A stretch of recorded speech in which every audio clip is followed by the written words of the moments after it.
Hi, friends. You are listening to the Entre Ed Talk podcast, where we feature amazing educators and entrepreneurs showcasing how you can bring entrepreneurship into the classroom. We believe entrepreneurship is for everyone.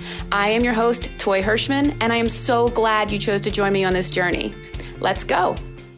Hello, everyone. Welcome back to the Entre Ed Talk podcast. I am super excited to be back on with Dr. Rebecca Corbin, who heads up the National Association for Community Colleges of Entrepreneurship, otherwise known as NACCE. So hi, Becky. Welcome back. We're super excited to have you. Thank you. It's nice to be with you, Toy. So I know that we've interviewed you before, but could you give our audience just a little bit of your background? And I really want to dive into the books that you've written and where NACCE is going, but explain a little bit about your background and then what NACCE does and your mission with the organization. Yes, happy to. I love talking about NACCE and entrepreneurship and community colleges, as you know. So a bit about my career journey. I spent about 6 years working for a community college in New Jersey as their leader of their foundation, working in advancement, overseeing workforce development and career services, and absolutely loved it. It was sort of the accidental educator's journey. So when I was working on my doctorate, and I know you're working on yours, so I was giving you a little bit of pats on the back because it's a tough thing to undertake as a full-time working mom and all the other things that are in your life. But when I was at the community college, I really got interested in entrepreneurship, philanthropy, and workforce development.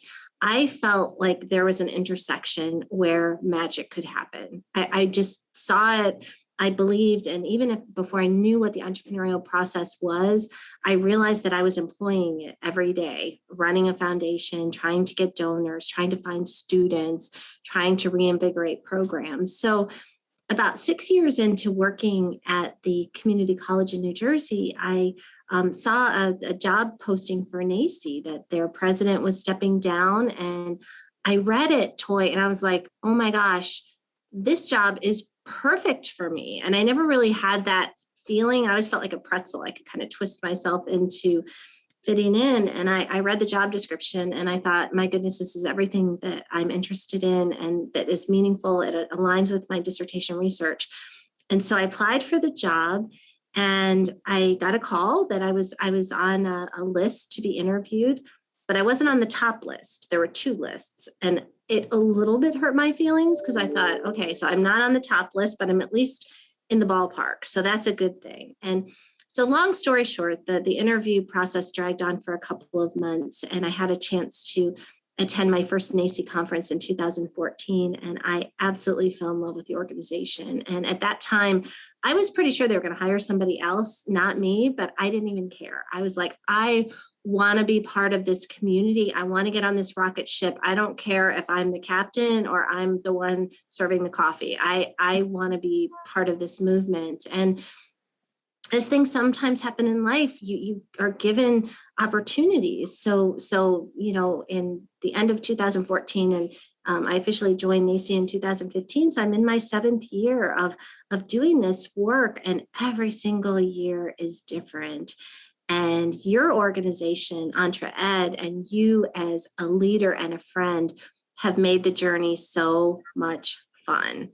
Oh, well, thank you. And likewise, the same as you, I really didn't know. I think I've always had an entrepreneurial mindset, and I was always doing things that were entrepreneurial. I didn't make the connection. And it was funny. I went to one of your smaller events, and I'm going to get them in Pellissippi State. I remember that one. Yeah. And I was like, and you had speakers at this conference, and I was like, oh my gosh, these are my people. That's exactly how I felt. Because honestly, Toy, you and I had this conversation at Hocking College when we had that spectacular journey and we stayed at that 1920s bed and breakfast, is that we shared with each other, and I hope you don't mind me sharing this with your listeners, I've always felt different than other people. Like even as a child, we're in the midst of finishing up a maker conference here at NACI, and we're having people reach back into their childhood and remember the things that they love to make and create. So I've been doing a lot of that, and I've been thinking about it now, like fast forward, I'm a mom of young adult children. I've been working at my career for a couple decades, so I'm like not the new kid on the block. But one of the things I remember thinking about, which just brought a smile to my face as a little kid, I remember watching TV, and this is probably in the like mid 70s, and I'd see all the little people, and my imagination was so robust. I thought they were real. I thought they lived in there. And I remember asking my parents, like, how do you take care of all the people that live inside the television? Because in my mind, it was like a pantomime, like they would perform for us. And I thought, okay, Becky, that's why you're different than everyone else. Like most people don't have like those conversations, but just this intense curiosity about other people. And you and I have talked about that. We've shared very deep personal, journeys, and they weren't always pleasant, but in looking backward, I think the journey of an entrepreneur is looking at life as this just great mystery, and some of the travels, and like you said, the Pellissippi conference, for example, to be honest, we had grant funding that was unexpended. So I reached out to the president and said, might we put on this conference? And then lo and behold, all of a sudden, when you take a risk and put yourself out there, all these amazing speakers agreed to join us. And we had a phenomenal experience. So I've really tried to lean in and cultivate that in my life, and the people that I choose to include as close people in my life, people like you, is to really lean in to embracing that aspect of myself, that I'm not like the traditional, definitely not the traditional academic, definitely not the traditional association executive. And I'm good with that. Like, it makes me happy to think that I'm not that way. And I think that is truly embracing your entrepreneurial essence, if you will. I love that. That's so true, because it's a wonderful feeling when you finally start to let go of these, I don't want to say the word stereotypes, but these kind of almost like stereotypes you've put in your own mind, where you said, okay, that's this role, I'm supposed to be this certain way. And like you, I didn't have the TV thing, but yeah, there were many points in my life that I am not like other people. And that was what kind of dawned on me, and actually probably started me down this path that I'm on, because I realized that there were lots of people not exactly like me, but had these just different perspectives on things. And I mean, I'm telling you, that conference, I can't remember the woman that spoke, but I was probably drooling on myself. It was amazing. I know who it was. It was Angeline Godwin, Dr. Angeline Godwin, who, by the way, is retiring this year from Patrick Henry. I was like so enthralled. I think it was one of the few conferences I've ever, and all of the ones that I can say this about were entrepreneurship education types of conferences, where I was like, I didn't want to leave. Like normally in a conference, can't wait to like, where's the door? How do I get there as quick as possible? But I was just like, I don't want to leave. I just can stay and hang out and bother these people and not let them go home. It was just really, really powerful. I love what you guys do. I love how you've grown this organization. And I think it's because of your brand of leadership that NACI has been a rocket ship. It's really impressive. And we talk about you guys all the time. You've been really wonderful partners to us in our grants. And we're hoping, as we also grow, that we'll continue that partnership, because it's been wonderful. And it's really neat to see how now, we are more traditionally K through 12, you're more traditionally higher ed, but we're really bridging there's not really a gap, but bridging the two, putting the two together in really interesting ways. And I'm excited to see, I feel like we're on the precipice of something really amazing. I think so too. I think if ever, Toy, there was a point in time where they need people like us and others and our colleagues, it's now. I mean, there's so much hurt and so much challenge, but there is so much opportunity. There is this historic stimulus package that's coming out. There's now opportunities where we can have open conversations. They are hard to have. And sometimes you struggle to find the words and you struggle to find the way. But I am immensely hopeful. I think when we look back at this point in time in 2022, we are going to be amazed at the progress that we have made in such a short amount of time. I agree. And I'm so hopeful of that as well. Because we just, everyone just kind of wants to throw 2020 in the trash. Right? But really, when you start to dig, it's been a shift, but I think we've all grown from it.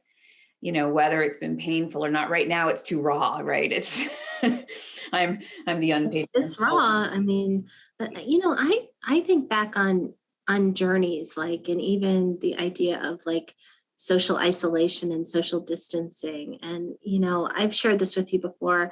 Our oldest child has had some very significant health and other challenges, and one of the challenges was having leukemia. And when you have leukemia, you have no immune system.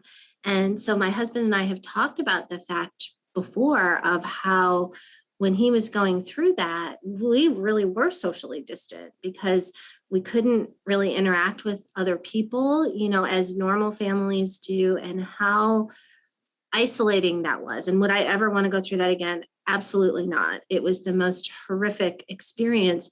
And it really sort of brought me to my knees. And I look back on those times and some of the kind of commitments that I made in my own mind, that if he were to survive this, my life would have meaning and it would matter. And I feel like I've not always done it perfectly, but I think that is the point that drives me to do things to help others. The work that we do, you do it a lot with your organization through K-12. We do it, in collaboration with you and more in community colleges, but also our growing work in historically Black colleges and universities. And some of the work that we've done in writing a couple of books has really informed that work because it's given us the opportunity to do the research, to interview people, and to have a platform by which we can come to the table, big tables in DC and places where you might not always get invited, but you have to bring your own chair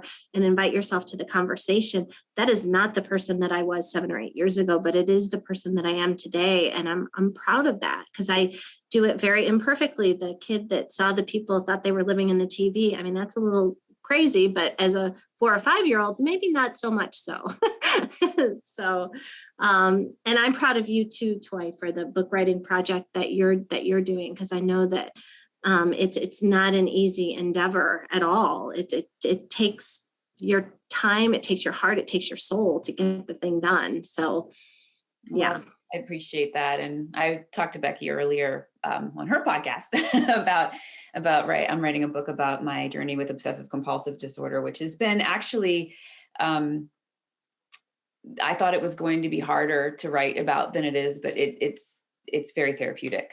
It's been very therapeutic. Well, if you can channel that OCD, it could actually work to your advantage because you will finish that book. Because you will it worked out in my favor. Be able to get it done. A couple of moments in my life where I was like, you know what, if there's a silver lining to this, it's this. There is a total silver lining, Toy. But yeah, it's really a cool experience, and it's almost, I feel like it's almost like journaling. So I'm like, well, I'd be journaling anyway, so I'm just turning it into a book. But it's a really interesting experience. So speaking of books, I would love, I have read your book, The Community Colleges as Incubators of Innovation, which is really cool. And you have the coolest co-authors in here. I don't know how, but I've been trying to figure out how do I use this as a book study, on the high school level, because I think that there's so many pieces in here that are so wonderful. And I know this was a labor of love. So I would love for you to talk about that. And I want you to please share with Impact Ed, your second book, and what you're planning on doing with that. Yeah, so I'll start with community colleges as incubators of innovation, and have to give a shout out to my co-editor, Ron Thomas, who's a retired community college president in Minnesota, and also to the president of Miami-Dade College, one of the largest colleges in the country in Florida, President Madeline Pumariega, because had it not been for those two, that book would never have been finished. President Pumariega actually invited me. I didn't know her that well, but she said, if we're going to get a book like this together, Nacy and Becky can pull it off. And at the time, I knew nothing about the book writing or publishing business. And so it took us 2 years. It was not an overnight success, but what we did is we really implemented an entrepreneurial method to not only writing it, but then once it was written, to getting it published and then marketing it and selling it. And it's actually selling fairly well right now. The idea with community colleges as incubators of innovation was really looking at how can community colleges be catalysts in every community to promote entrepreneurship, whether it's in the more traditional sense of business creation, or if it's student success, some of the things that you speak about and write about, empathy, self-efficacy, the entrepreneurial process, I truly believe is a practice, and it can apply to everyone, no matter how many talents you have or how few talents that you have. It can make a more robust life. So community colleges as incubators of innovation is the compilation of writings by 12 or 13 different leaders that talk about what's entrepreneurial mindset. We have our friends, Joe Cap and Chuck Terrell, who participated with us on the project, that talk about an experience in one of the tiniest community colleges in rural West Virginia that have done amazing work. We have Chancellor Gene Giovannini in one of the largest districts where he worked at the time in Maricopa. He now serves Tarrant County as their chancellor.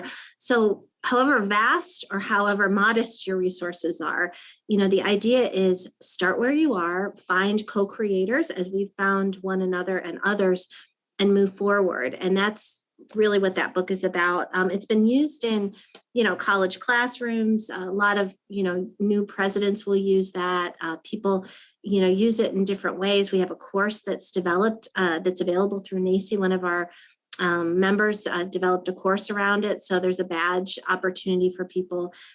And I think that experience, publishing that book in February of 2019, really gave us the confidence to publish our more recent book, Impact Ed: How Community College Entrepreneurship Creates Equity and Prosperity. It's a very different kind of book. Impact Ed, we worked with John Hunt Publishing out of the UK. So it's part of a series of Changemaker books. So the publisher came to me initially and said, we're going to publish 10 books. I want you to write the book on higher ed and how entrepreneurship can transform higher ed. And I knew, with everything I had on my plate and the timeline that he wanted, which was very aggressive, they wanted to publish them in 4 months. I just knew, working full time, there's just no way I could do that. So I reached out to 2 of our members, Andy Gold and Beth Curley, who are very successful professors at Hillsborough Community College.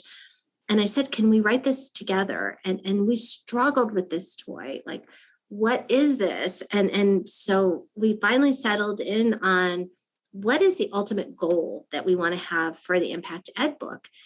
And the ultimate goal was, we were in the middle of a pandemic amidst great uncertainty. The unemployment was terrible. You turn on the news, there were thousands of people getting infected, people dying. And it was sort of our way of imagining what life would be like on the other side and developing a roadmap for getting there, using community colleges as these catalysts. So we got the book done, we got it published, and we have endorsements, bipartisan endorsements.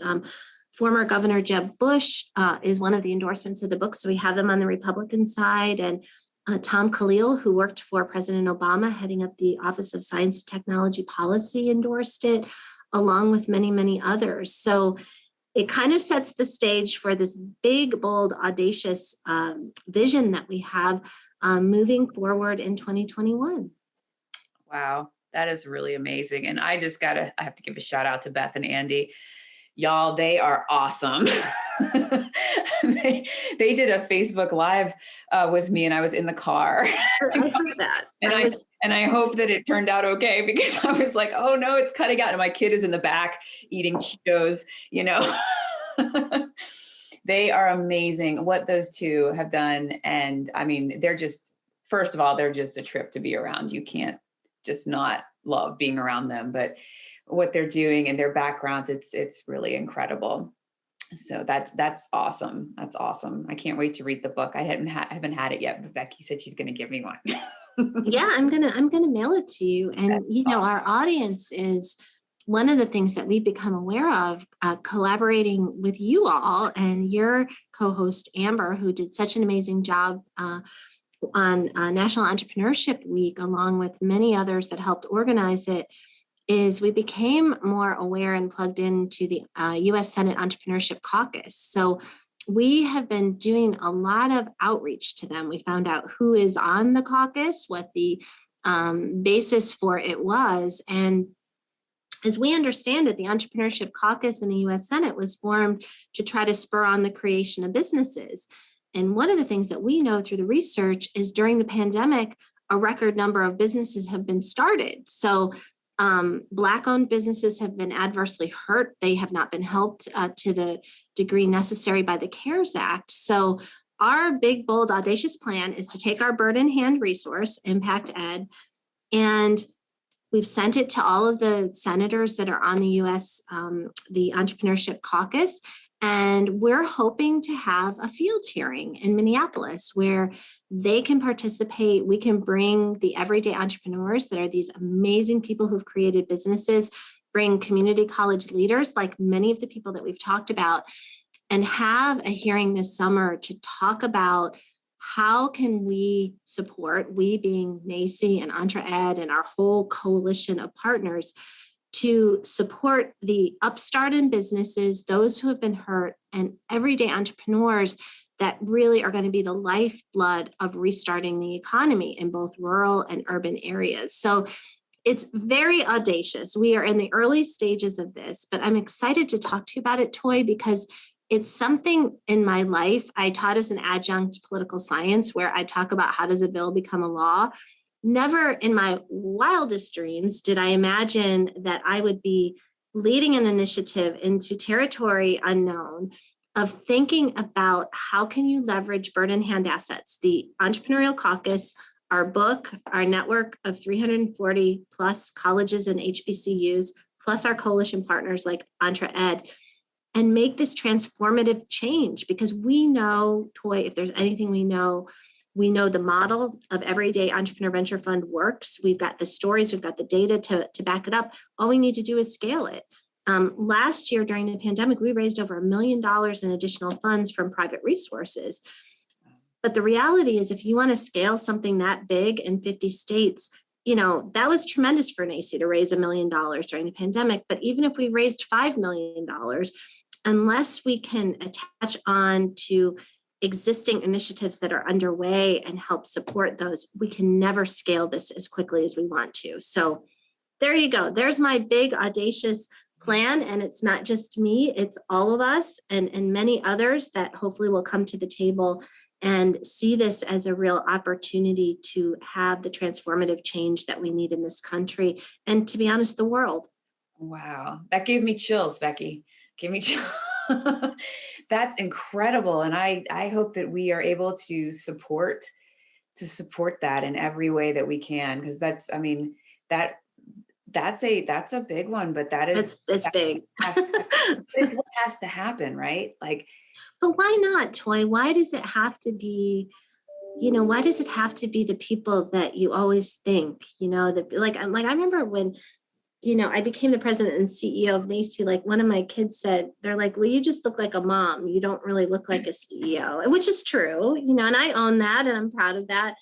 But I'm thinking, we're in a time where people are leaning into, the president and CEO doesn't always have to be 50 years old and have white hair and, be a man. There are some wonderful presidents that fit that profile, but why can't it be more people of color or people who are immigrants, or people like us who are moms and got our doctorates, not when we were 25, but later in life, that have this robust, rich experience. And let's change the way that people think about that. And let's also change the way that people lead. One of the things I know about you is a lot of your work is centered in efficacy and empathy.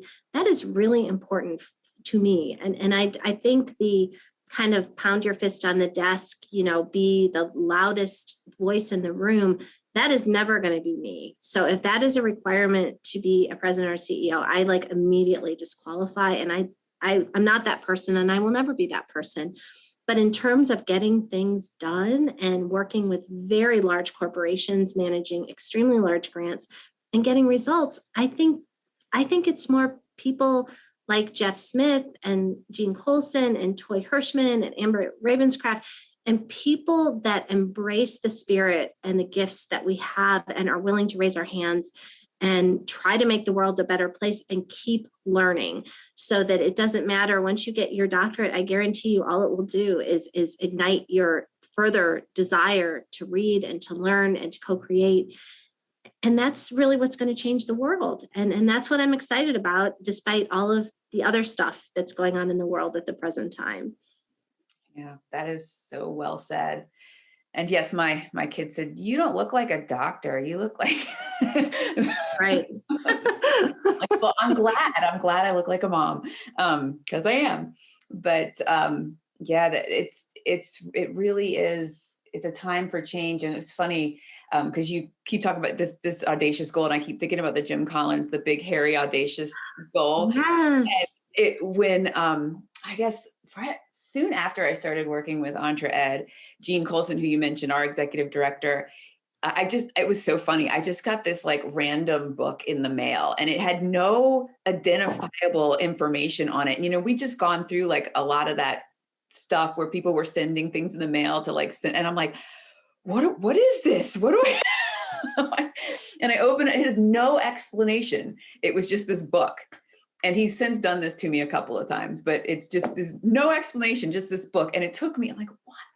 Why? And I started reading it, and about, 5 pages in, I'm like, oh, Gene, did you send me this book?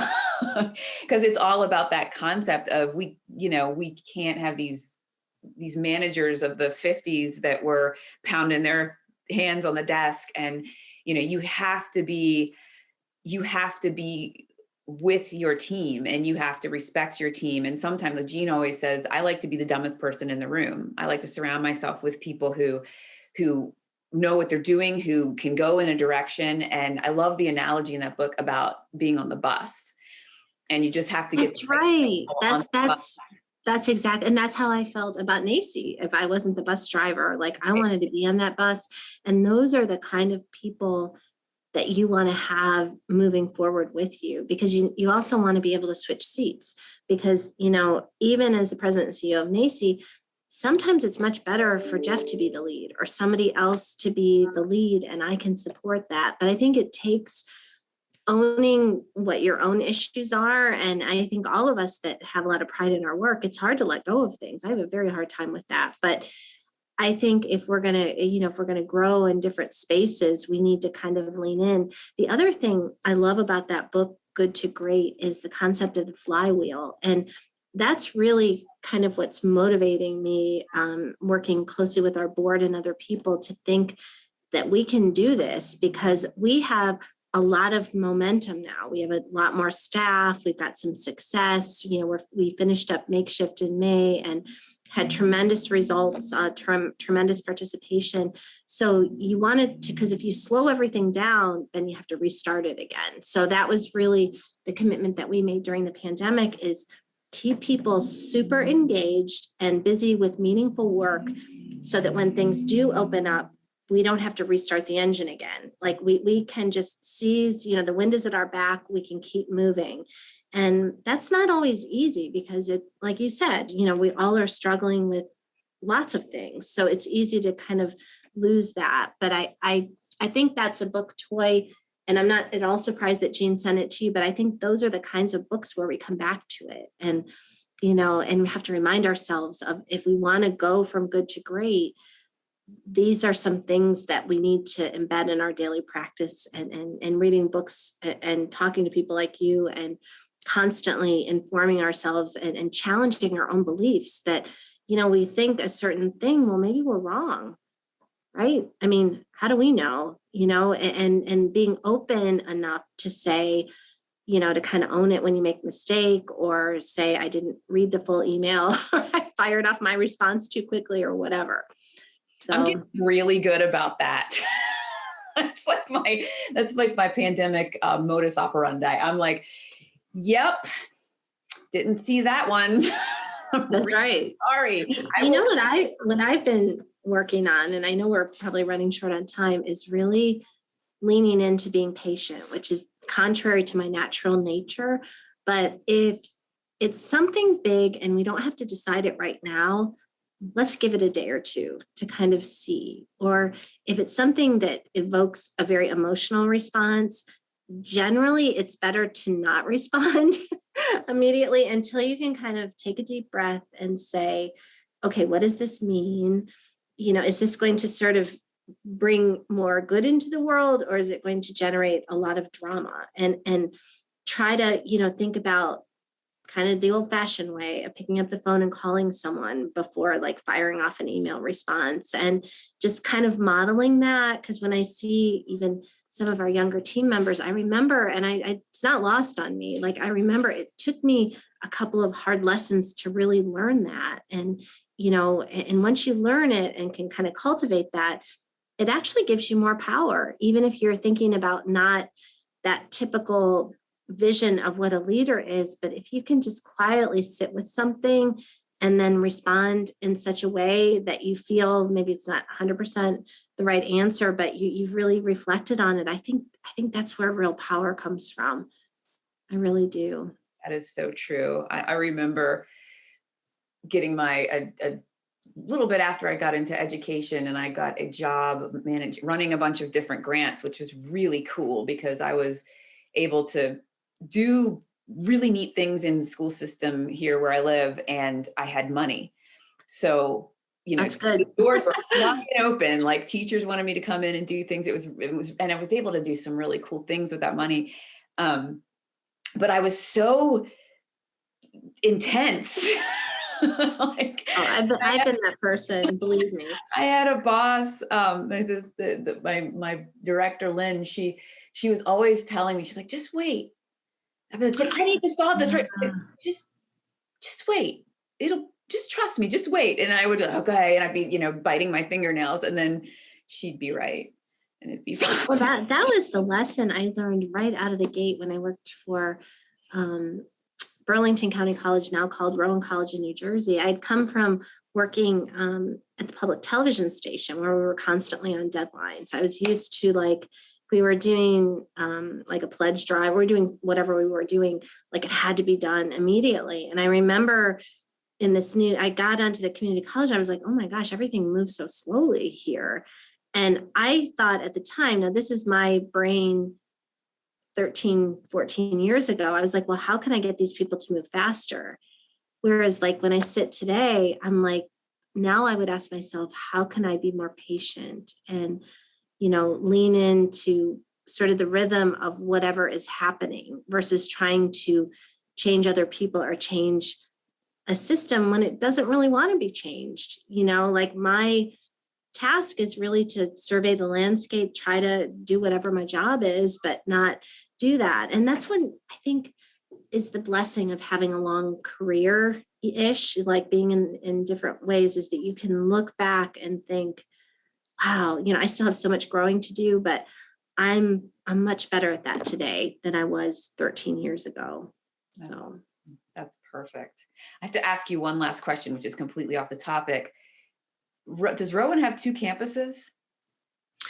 They do. Well, I don't know how many they have now, but they actually had, at one point, they had 4 campuses. They had one. I live near Glassboro State Community College, which turned into Rowan University. But I think that was that was, different. to be honest, Toy, that was where we moved from, because I lived with my family in Mullica Hill, New Jersey, which was 15 minutes down 322 for those who are beach goers to the ocean. So that's right. We've talked about that before. Remember that high school that you worked in, Woodbridge, maybe? Yep. Yep. And again, our lives have I know crossed many, Right. We were cats would be like on to life number 7, I think, or so. I grew up right in that same area, and thought very seriously, but Rowan had just become Rowan, and I was going to college, and they had an engineering program, and I was so close to They have a great engineering program. They now have 2 medical schools. I mean, it's amazing. It is a wonderful organization. My daughter Rachel is actually finishing up her first 2 years there and then transferring to UNC Wilmington. But I think I'm glad because she'll be closer to us. But yeah, that's so fun. I wonder what would have happened had you gone there. But. I know. Well, it was always, it was for me, when you get to the college, like you're like, I want to do something different. So yeah, I had an opportunity to go pretty far away and go near my grandparents, who I didn't know really well at the time. So that ended up being a huge blessing because I got to know them. Yeah. Oh my gosh. But that's great. Well, things always work out. I mean, I remember my first job at working for a local United Way, and the boss that we had at the time was like the pound your fist on the desk. Everyone was afraid of him. But I used to like wander into his office. I was afraid of him too, but I was kind of curious. Like, why is everybody so afraid of him? But he gave me really good advice. Like one thing he told me, and I was like 22 years old at the time, he said, start your 401k. And he's like, you'll never miss that money. Do it while you're young, which was great financial advice. And then he told me also, he said, once you make a decision, don't look back, just keep moving forward.